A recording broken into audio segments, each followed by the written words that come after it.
This year's Oscars brought more than 3 hours of glamour, tears, and full-frontal nudity. Here are some of the best moments from the biggest night in Hollywood. It was Cano. We all knew it was coming, but Ryan Gosling's full-throated rendition of the Barbie movie's hit, I'm Just Ken, was even better than we could have hoped for. He started out the Oscar-nominated original song sitting just behind Barbie co-star Margot Robbie, who could not seem to control her laughter as Gosling crooned into her ear. Carrying on in his all-pink tuxedo, Gosling made his way to the stage where he danced a choreographed routine with a dozen accompanying cowboy hat-wearing Kens, transforming the sometimes stuffy evening into a rousing concert. And if that wasn't enough, Slash appeared to lend his talents for a guitar solo. There were even suggestions the choreography was a homage to Diamonds, our girl's best friend. The energy was infectious. Gosling solicited energetic sing-alongs from the star-studded front row, including Best Actress winner Emma Stone and Barbie's director, Greta Gerwig. Stone even had a wardrobe malfunction due to all the excitement.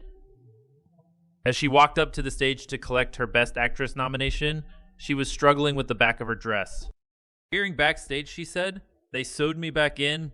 I genuinely think I busted it during I'm Just Ken. I was so amazed by Ryan, and that number just blew my mind. I was just going for it, and things just happened." Kimmel. Tried and tested.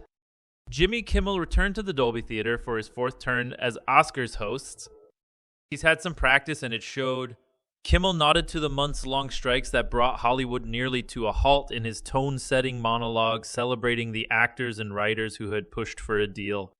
As a result, actors no longer have to worry about getting replaced by AI, he said. Thanks to this historic agreement, actors are now able to go back to worrying about being replaced by younger, more attractive people. Kimmel also got into a spat with Donald Trump that went viral. In response to the former US president posting on Truth Social, "Has there ever been a worse host than Jimmy Kimmel? The comic quipped back on stage, 'Isn't it past your jail time?'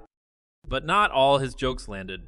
Jab at Robert Downey Jr. and his history of substance abuse drew some blank stares from the crowd, and a wrap it up from Downey Jr. himself. Downey Jr. was the only winner who didn't come to the winner's room to speak to the press later, although he skipped it at the BAFTAs too. Maybe he's just too cool for school. Israel-Gaza war remains ever present. The streets of Hollywood were flooded with demonstrators protesting Israel's war in Gaza, snarling traffic, and slowing the arrival of several stars. Protesters chanting ceasefire now walk down Sunset Boulevard to the sound of honking horns, while Los Angeles police stood by in riot gear. There were reminders of the conflict inside the ceremony too, with several big-name stars including Billie Eilish, Mark Ruffalo, and Rami Youssef sporting red pins in support of a ceasefire between Israel and Hamas.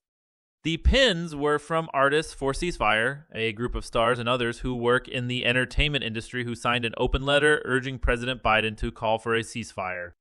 Israeli-American founder of Marvel Entertainment, Avi Arad, wore a yellow ribbon to raise awareness of the hostages who are still being held by Hamas since the 7 October attack on Israel. And the war was noted from the Oscars stage itself, as the British director Jonathan Glazer accepted the Best International Film statue for his film The Zone of Interest, which follows the domestic life of a Nazi officer and his family.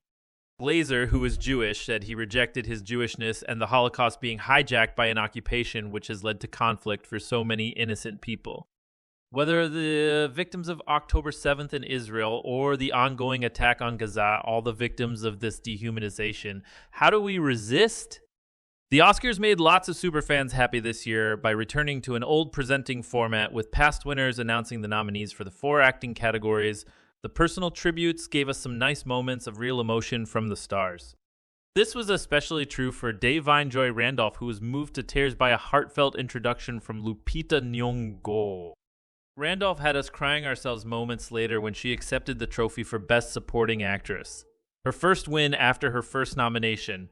"I didn't think I was supposed to do this as a career," she said in her speech. "For so long, I've always wanted to be different, and now I realize I just need to be myself. And I thank you. I thank you for seeing me." Backstage, she spoke about encouraging creatives from underrepresented backgrounds to keep going.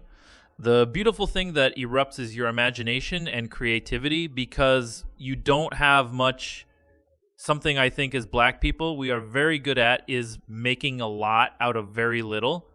It's our superpower. The award for costume design won't be easily forgotten this year, thanks to the presentation by John Cena. Prompted by Kimmel, Cena, wrestler and actor E appeared on stage entirely naked, save for a pair of Birkenstocks and a strategically placed envelope carrying the name of the winner.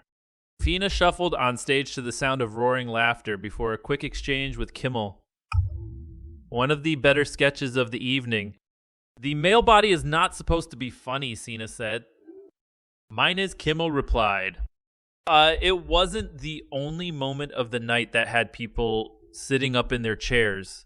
Al Pacino nearly gave us a panic attack right at the end of the ceremony. Still, clerks, we still haven't recovered from the Moonlight line mix-up back in 2017. So when Pacino hesitated before announcing Oppenheimer as the Best Picture winner and then uttered his announcement so casually, there was a sharp intake of breath in the auditorium. Thankfully, no one rushed onto the stage to correct him. Hugh,